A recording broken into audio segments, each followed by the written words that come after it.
Hello everyone and welcome to another episode of Ask Dr. Bob. You have to wait for the very last question. It's never been asked before.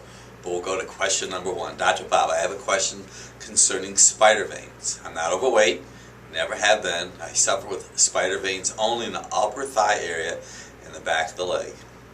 I have some by my ankle. I rub creams on them, elevate my legs. Nothing seems to be working. I drink plenty of water. It hasn't helped either. They're embarrassing to the point that I don't want to wear anything that will show these areas. I want to know what could be causing them. Well, what I've learned from my experience, the blood flows through your liver on the way to your heart. If your liver is compromised for whatever reason, it could be for varicose veins, hemorrhoids, spider veins, and hemangiomas. So you may have a fatty liver. Your focus needs to be to improve liver function. So if you are still having a menstrual cycle, you may need B vitamins to process the estrogen in the liver. If you've had children, you may need to do some liver gallbladder involvement. You can contact us. We use something called the Bio Detox Pack. You may consider also using a castor oil pack, but a liver profile would be really good. You may consider having a front view of your spine and your pelvic area to see, in fact, if you have a fatty liver. If you've had 2 or more children, more than likely it's a fatty liver issue. Another wonderful question, Dr. Bob, what's your advice on psoriasis? How do I treat it naturally? I understand this could be an autoimmune problem and malfunction in the liver. Well, we typically find some liver involvement with psoriasis. I know that we have people that come in and they stay away from alcohol, they expose their body to some sunshine, and the psoriasis is maintained.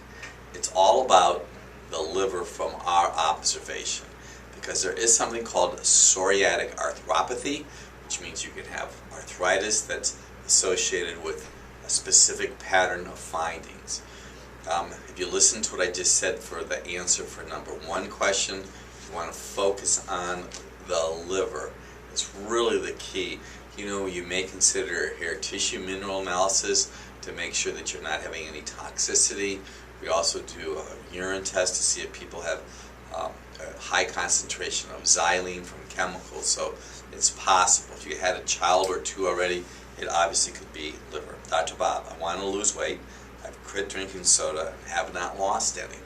Well, what we know about weight loss, and weight loss is a very interesting challenge today. You may in fact have a low thyroid.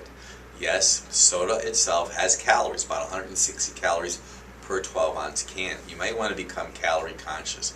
I know when I lost a lot of weight 3 years ago, I was eating too many walnuts and almonds and cashews and what you would consider healthy food. So evaluate the calories you're putting in and make sure you're doing some regular exercise. I would avoid grains and fruit and sugar. Those are going to cause your adrenal gland to go up and increase cortisol. Exercise is important. Drink plenty of water. Last question, and thank you for patiently waiting. We had someone said, have you ever heard of warts on a child? And they sent me a picture, and this child had a wart right there on their eye. I did not diagnose, I did not see the child personally. And I said, how are these treated naturally and are they contagious? Well, warts are caused by a virus. And yes, they could potentially be contagious, especially if you would touch them. Now, is there going to be an epidemic of them? I don't have 42 people coming into my office every day with warts on their body. Some time ago, I read an article about low manganese